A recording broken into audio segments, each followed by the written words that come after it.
Bora para mais uma aula, e é aula de quê? Planejamento financeiro com foco nos investimentos. Certamente você deve estar se perguntando, mas por que eu vou estudar planejamento financeiro? Devo fazer aqui uma especulação de curto prazo, um movimento aumentado, uma saída rápida no mercado cripto?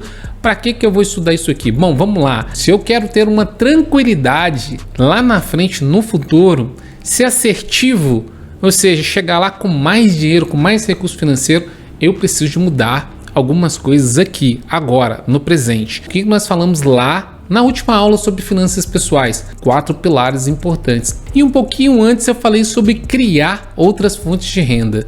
E é exatamente o que eu estou fazendo aqui. Estou utilizando da minha vivência, da minha experiência, das minhas habilidades para criar valor, gerar valor e construir outras fontes de rendas. É isso que eu gostaria de sugerir para você fazer. E essa é uma dica importante que eu gostaria que você começasse a refletir. O seu tempo, o seu trabalho, ele é escalável?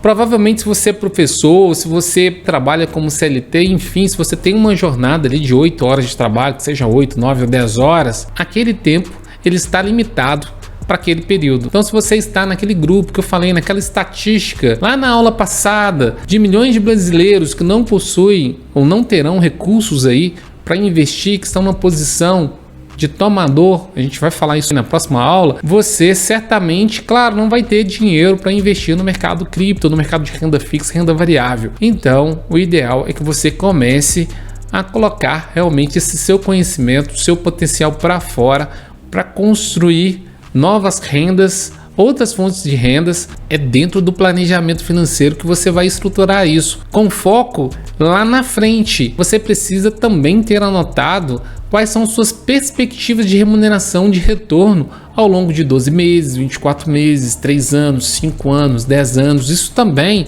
é muito importante. Vai utilizar recursos no curto prazo? Provavelmente, então, uma reserva emergencial ela é necessária, ela é muito importante, assim como a reserva de oportunidade, que eu quero falar com você sobre ela um pouco mais adiante. Tem uma coisa bem legal, uma frase que eu sempre me pego pensando nessa frase do Lewis Carroll. Não sei se você já ouviu falar, matemático, fabulista, poetista, escreveu aquele livro Alice no País das Maravilhas. Olha que legal essa frase. Se você não sabe para onde ir, qualquer caminho serve. Qualquer caminho serve, qualquer coisa, qualquer caminho é a mesma coisa que nada, não é mesmo? Olha que legal, essa frase, ela expressa exatamente o que nós não devemos fazer em relação ao planejamento financeiro. Qualquer caminho serve, qualquer planejamento de qualquer jeito não faz sentido, até mesmo porque quando nós falamos de planejamento financeiro, os seus objetivos, eles precisam estar muito bem definidos, muito bem organizados aqui na sua mente. Se eu estou pensando lá na frente para o meu futuro, eu preciso agora me preparar os meus aportes mensais, preparar o que eu acabei de falar da minha reserva. Você acha que uma reserva de 7 a 10 salários, 10 salários da sua renda mensal, do salário que você ganha hoje, você acha que faz sentido para reserva, para um imprevisto, uma falta de emprego, para os próximos 10 meses, 12, 15 meses, os próximos 2 anos? É você que precisa realmente colocar isso no papel e começar, primeiramente, estruturar essa reserva, não pegar esse dinheiro e jogar lá no mercado de risco, no mercado de bolsa, no mercado de criptoativos.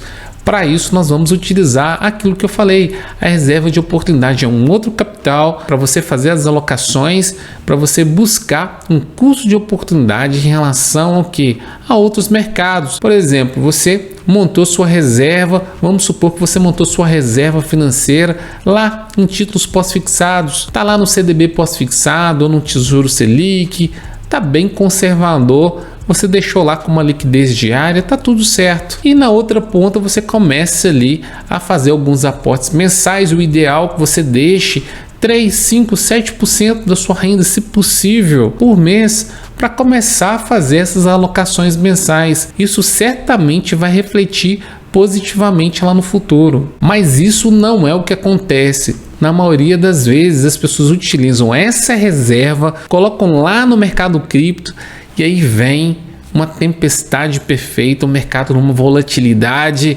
aumento de risco global, inflação global, enfim, o mercado começa a ter esse aumento de risco. E aí você sabe quais são os efeitos do investidor? Desconforto. Aumenta essa aversão, vai lá, aquele dinheiro já menos 10, menos 20, menos 30, menos 50. Nós sabemos que no mercado cripto, o preço quando ele desce mesmo, e o Bitcoin sai jogando tudo para baixo.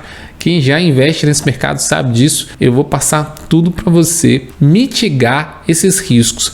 Mas agora estamos falando que não dá para pegar uma reserva, um porto seguro e colocar no mercado de risco. Você precisa primeiramente estruturar essa parte muito bem estruturada para depois você começar a fazer aportes mensais. E aí vamos para a segunda parte, já com os objetivos bem definidos, bem pré-estabelecidos. Você precisa de definir o seu perfil de risco. Ah, meu perfil é conservador. Se é conservador, não faz sentido nenhuma alocação no mercado cripto. Ah, meu perfil é moderado. Também não.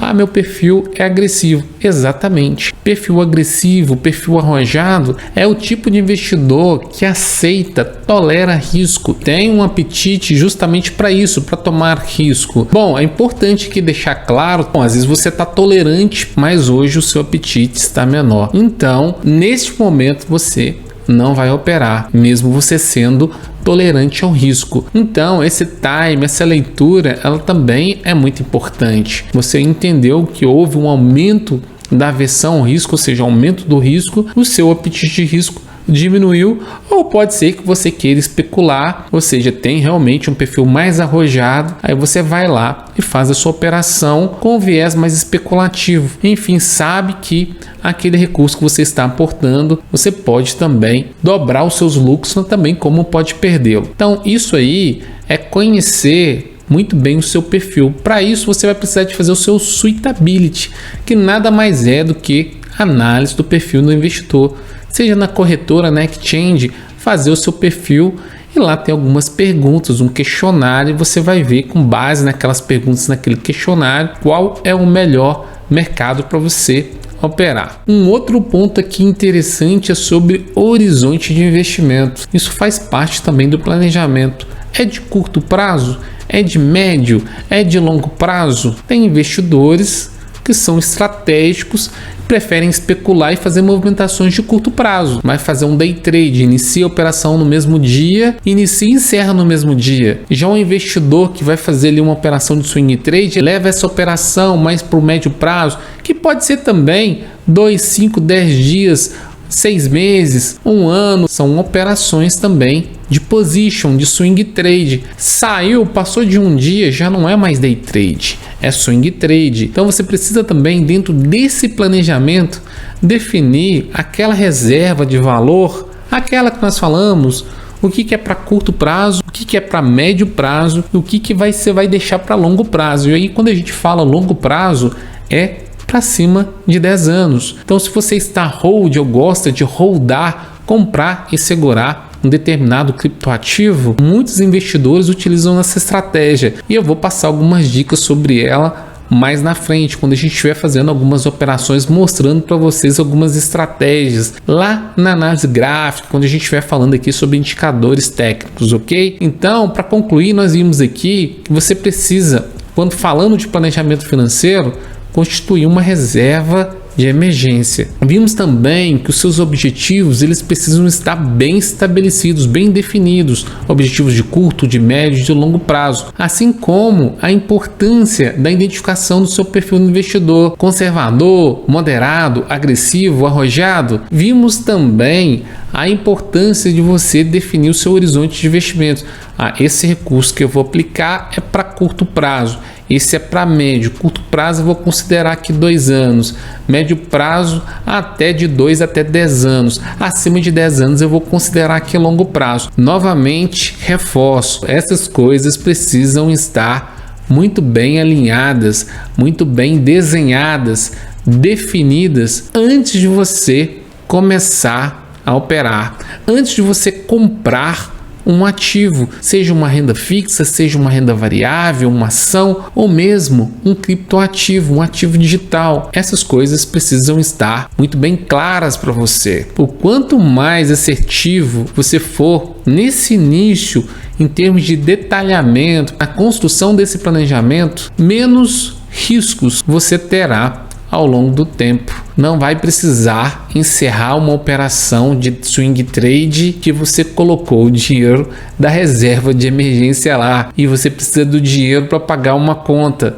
Você não vai fazer isso mais. Você já sabe que a reserva que você deixou, até mesmo para uma oportunidade. Eu falei que eu ia falar de oportunidade. O mercado, esse mercado cripto, ele nos dá várias oportunidades. O preço ele sobe, volta, tem uma volatilidade muito forte. Então, se você tem ali um recurso fora da reserva emergencial para uma oportunidade, para esses momentos de quedas, isso certamente aumentará suas possibilidades de ter sucesso, de encontrar, de identificar as melhores oportunidades e num time muito interessante, porque na maioria das vezes as pessoas, quando o mercado ele cai, está lá embaixo, quando está nessa versão, nesse risco, geralmente não tem mais dinheiro, o dinheiro já está lá, já está alocado. Então agora você vai aprender a ficar tranquilo, esperar o mercado voltar. A gente vai ver isso também mais na frente, para você escolher os melhores pontos no gráfico. Aí você vai lembrar da reserva de oportunidade para fazer ali a alocação e capturar melhores ganhos, beleza? Então vamos para a próxima aula. Eu vou falar sobre a estrutura do sistema financeiro nacional. Isso é importante. Tem algumas coisas que aconteceram em 2018 que estão refletindo hoje no mercado e vamos conversar na próxima aula. Eu vou falar por que você precisa também conhecer um pouco mais dessa dinâmica do sistema financeiro. Você tem visto aí falar com certeza das adoções das criptos, das regulações, então vai passar por algum órgão ali e vamos conhecer na próxima aula, beleza? Então até mais, até breve. Tchau, tchau.